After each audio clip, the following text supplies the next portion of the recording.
Hello, greetings. So today I'm making a video because I've had requests for the w40k in order to explain how the waves work on both of the maps, like Colosseum and Anvil of Khorne. So I made I made a guide on Steam. It's available. But I'll showcase and add some explanations. So we'll go right into it. Uh, Wait a second. Anyway, so here you can see it's a little small, but it should be okay. So first on Bloody Colosseum, so you have 4 spawns. It's decided at the beginning of the game. So let's say, for example, for this specific map, the spawn number 1 is gonna be this one. Spawn number 2 is gonna be this one, 3 and 4. So here I made a graph showcasing the spawn gate, and here I made the waves. And so in each intersection, you can see the spawns assigned spawns. So the main, like I did put the legend to say that when it's with some yellow, it's basically the things, like it's my recommendation, the things you have to focus on, but it's not an obligation, like you play however you want, uh, as long as it does not forces others to play in a specific way. I'm good with it. So like, enjoy yourself, it's the point of it. Anyway, here I showed that on wave 2 you have 2 squads of Hormagons. And so these 2 squads are very important because on wave 16 you're gonna get 3 clones, but I'll come back to it later. So yeah, this one is the one you have to focus on. The later waves on Colosseum are very easy, so you play however you want. It shouldn't have much influence. Then when you start to get to wave 8, the same spawn where you had the 2 Hormagons, you're gonna have a warrior, Zoranthrope, and some other things. So this one is pretty important, but you also have another one with Zoan and warriors, but it's okay. Like, if someone already takes care of this gate, you can always take care of other ones. It's a co-op game after all.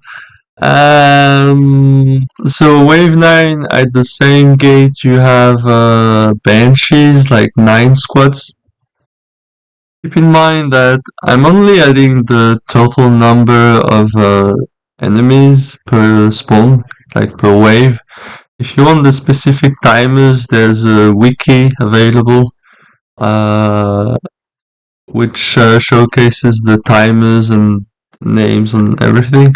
But I'm simplifying because this is a guide, basically. So yeah, next on wave 10, I'm recommending like here you can see, I'll go back to wave 2. So on wave 1 you have a gate that has 2 shooter spawns, and then on wave 2 there is nothing. Then that means that on this gate, which is the number 3, on this gate number 3, I recommend this for wave 10 because the main, like, you can see these two gates are very similar, but the main difference is that you basically have 10 seconds in between the spawns of the Marines and the Scouts, so it leaves you time to deal with the Marines, whereas it's 5 seconds on the spawn number 1. So yeah, it's my recommendation, but you can always like go around depending on your preferences. On the same spawn, next wave 11, so you have 3 Storm Boys and 2 Shooters. It's basically the same as the spawn gate number 4, so it's since it's the same spot as the previous wave, it's where I prefer it. Next wave we have the one where you had at wave 4 where you get the commander. You get the first 2 suppression units and Phantom Lord. You also get at the spawn number 3 you get 2 suppression units, but they come later than the 2 previous ones. So yeah, that's why I recommend the gate number 2. Wave 13 on the gate number 4, which is like at the wave number 2 where you get 2 squads of uh, Termagants, I think it's the name. Well, you get the first 2 rocket orcs. Like, I think it's rocket launcher the name. Yeah, you have these 2 guys. Since knockback and knockdown is the main threat on this wave, it's better to focus it first. So gate number 4 you have the first 2, then gate number 3 you have 2 others. Then wave 14, the gate where you had the Banshee wave at wave 9. You get warriors, you get raveners, you get Termagants and Termagants and Hormagants. So yeah, that's the most important one. At wave 15, the biggest one is the gate number 4. You get 2 rocket squads, you get 2 grenade squads, you get 3 shooters, and you get 2 knobs. There's also the gate that has the Banshee spawn, where you have 2 rocket squads too. So on wave 16, you have the clone wave. Now, the clone wave, like, I'm gonna go a bit into it. So they're basically copies of your team setup. If your team has 3, let's say, toe players, then the enemy is gonna have 3 toe players too, but with some enhancements. I don't know the precise values, but they basically get improved health, energy, and damage. Now there are workarounds. First, the enemies don't use all of their abilities. For example, the Imperial General, uh, the clone doesn't use the shotgun special ability, like the slug or whatever. So it's very useful to control. Like there are other examples. For example, the Necron doesn't use the stun weapon. And there are some around, some others. So yeah, basically try to find some workarounds that make dealing with clones easier. That's basically it. The good thing is if you kill heroes in some like spawn gates, it will leave the gates open, making things easier for wave 20, but it's not mandatory, like you don't have to do it. So yeah, next, wave 17, the gate where you have, the gate like number 4, where you had which one is that? Like at wave number 2, where you have 2 squads of Termagants. Then on this wave you're gonna have Warrior, and you're gonna have 2 Raveners, and some other ones too. So yeah, this one is pretty important. Like you have another with Raveners without Warriors if you can handle the whatchamacallit, the knockdown. But yeah, like if you can deal with the Lictor or Leon, like feel free to deal with it. If you don't, it's okay, like it's a melee unit, as long as you deal with the ranged ones, it's the most important. So yeah, wave 18. So yeah, I recommend the gate number 2. It's the same gate as the commander, and the reason is these 5 units spawn very early on. So if you clear them out, the gate is basically free. Like you're not gonna get uh, sneak attack basically. So you can have some peace there. Otherwise, if you look at the other gates, well, it spawns with a delayed timing, so you might get overwhelmed that way. Yeah, spawn the gate number 2 is recommended here. The wave 19. So here I recommend the clone gate, and the reason is it's pretty peaceful. Like early on, you get the scout spawns. Like I think it's 3 or 4. Yeah, I think it's 4 squads. So you get 4 squads early on, then you get a dreadnought, which is a ranged one.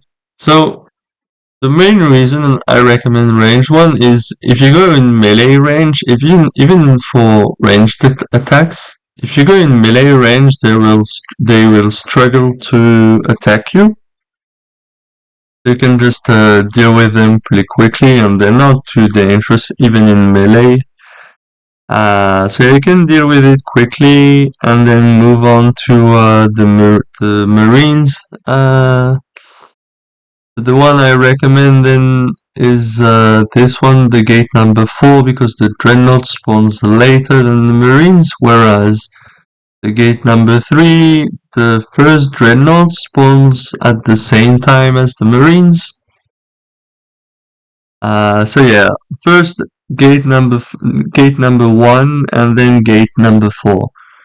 The gate number 4 is, as I'm reminding, is the same one as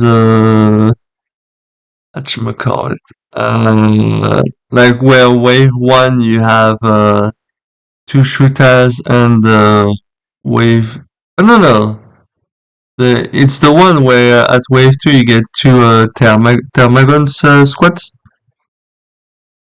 Yeah. Like as a reference here, so the gate number 4 is, in comparison to wave number 2, is 2 Termagants. The gate number 3 is nothing. The gate number 2 is 2 Hormagons and 1 Termagants. And the gate number 1 is 2 Hormagons. Anyway, so moving on to wave 20. Wave 20, you get in the middle of the map, you get the Chaos Lord and the 3 clones again. You also get the bodies of the heroes previously slain. So they can revive, but it's okay if they revive the Terminator or the Wall Boss, because they do friendly fire. So when they do their AoE damage, it will help you. It will help you clear the bloodletters. Yeah, you get one gate with 2 squads, then 2 squads.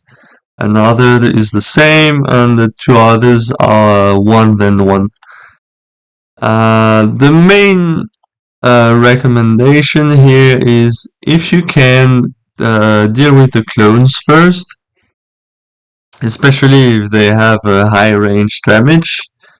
Do not do not deal damage to the Chaos Lord, because once he gets to Half-Life HP or around it, he will do the suck attack, and the suck attack basically stuns you for like 10 seconds and drains health. So, and it's an AoE ability, so if you stand near your teammates and the Chaos Lord is damaged, then it's pretty much an instant loss, because everyone's gonna get killed instantly. So yeah, do not damage the Chaos Lord until it's safe. That's my recommendation. Unless you have ways to go around it. Like for example, the Space Marine taunt prevents the Chaos Lord from using his abilities, so you can taunt him and then kill it. Other way is with Eldar, if you use stealth and then confuse, the Chaos Lord is not going to use his ability on you since you're not there. But yeah, there are ways around it. So yeah, that's for Colosseum. Now I'm gonna move on to Anvil of Khorne. So here, as you can see, the recommendations are very early on. Anvil of Khorne has much harder waves early on, but easier waves later on. So it's very important to notice the specific spawns early, especially when you have a teammate that's playing Tyrant and wants to farm the super units, like the super heavies. You can notice that starting wave 1, like it makes things much easier.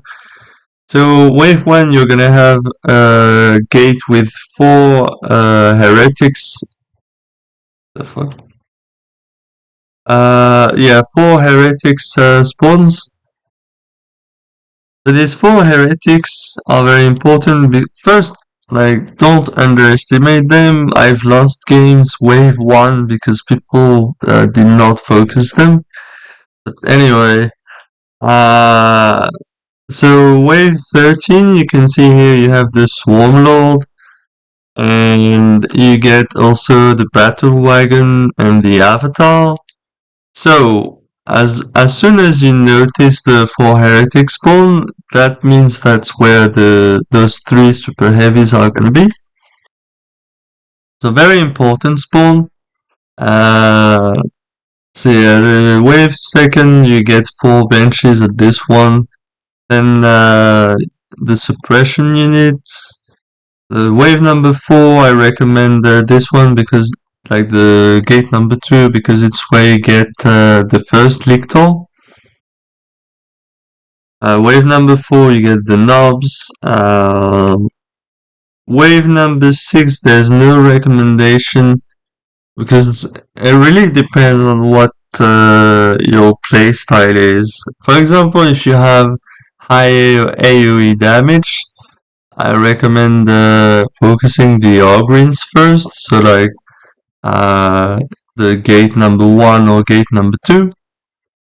But if you have like low damage but still decent AoE damage, you can focus the guards, like the gate number 3 and 4. Yeah, it really depends on what your build is and what your team is playing to. Wave number 7. So the gate number 1 has the first 2 warrior spawns. So yeah, this one is recommended. Gate number 8, the one where you have where you're gonna have the council.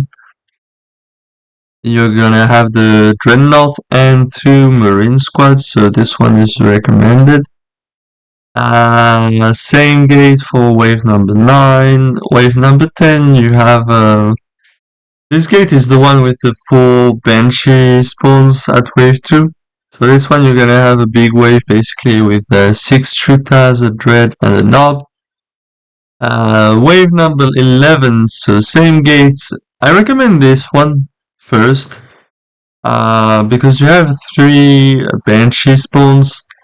So it's easier to deal with them early and then move on to the council spawn to take care of them. Like they come on later on, so I find this strat much safer than just focusing the council and then trying to deal with the banshees. Like oftentimes when you do that you get overwhelmed, so not recommended. Wave number 12, I recommend dealing with the Predator because like it's high range damage.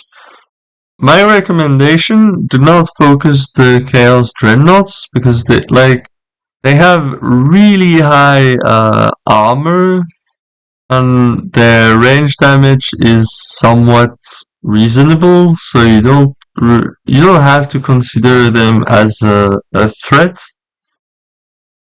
Better deal with the crashes and then the pred.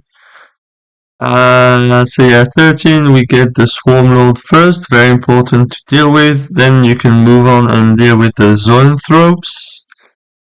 But yeah, like the zoans can wait a bit. I think you get something like 15 seconds between the swarm lord and the zoans. So yeah. Wave 14, so the same gate as the big orc one.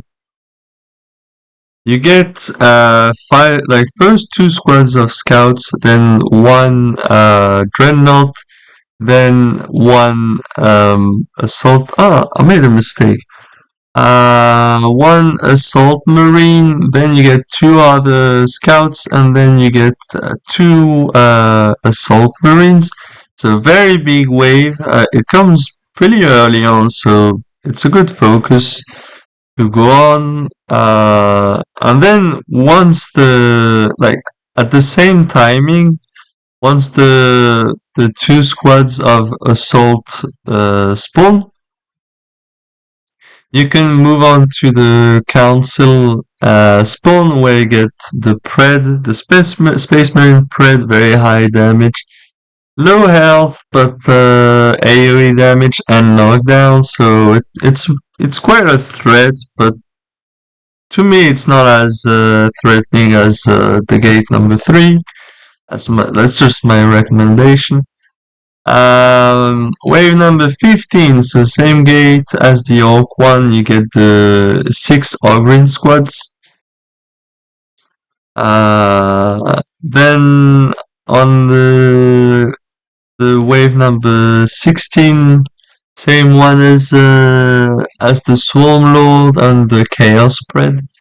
You get the Battle Wagon at the end, and then you get the first 2 Stormboys squads, so it's better to just deal with them quickly, so you're less overwhelmed compared to when the 8 other squads spawn. Next wave, I recommend the gate number 2 because early on you get 2 squads of Wraith Lords and 2 squads of Banshees. It's a good spot to focus on when you have good AoE damage. Then gate 18, I recommend the Predator, mainly because if you don't deal with them, they have high range damage and the potential you get overwhelmed once they're once they're there, like it's pretty high. But early on, like you get full squads of bloodletters. So this one is okay to focus on too. It's not it's not a big deal. Like if I had to recommend something like different than gate 1, it would be gate number gate number 4, because you get 3 bloodletters. It doesn't make much difference, honestly. Just don't focus the dreadnought. So gate wave number 19. I recommend gate number 2, the same one as the Council and the Space Marine Pride.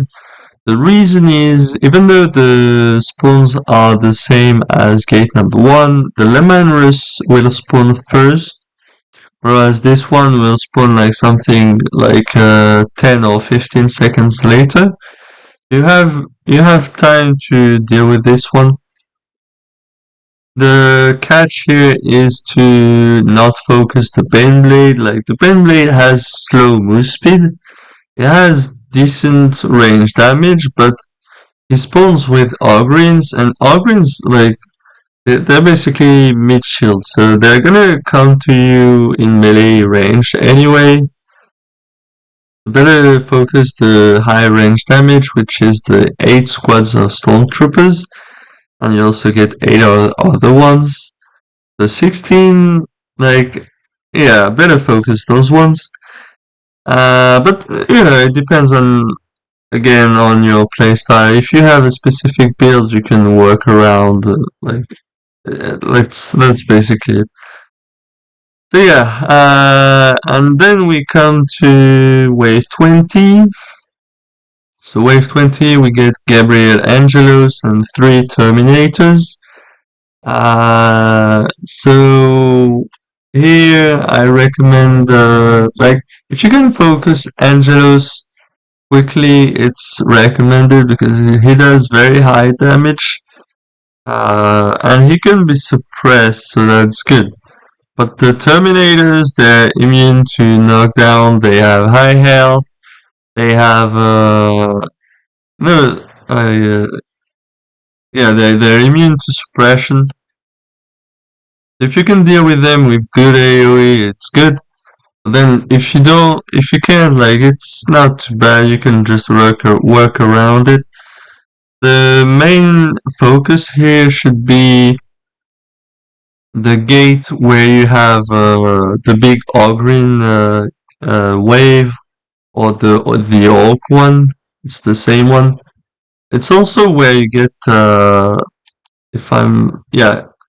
So I'm gonna add a little detail here. So the gate where you have the 4 benches at wave 2 is gonna be the gate where you have the unclean one, and the one where you get the Baneblade. And then, so what you should focus on is when you see the gate with the Baneblade at wave 20, go there and deal with the Marine squads and the Predator. The reason is I recommend this one compared to gate number 2 is because the Dreadnought that is gonna spawn is a ranged one, so it's less threatening than a melee one. So I've seen it way too many times. People go on the melee one. The melee one spawns, and then he just wrecks everyone. Because there's this weird catch where once the Dreadnought spawns at wave 20, the gate closes itself even when units are inside. So if you stand on the gate, it allows you to go outside the map. It's a little trick. But if you're not on the gate, if you're inside, you're gonna get trapped if you don't have like teleports and movement abilities. Yeah, getting trapped into a spawn gate with a melee dreadnought is not a good recommendation. Like it's not gonna be a good time. So yeah, better have the range one. He's gonna take care of you. It's not too threatening.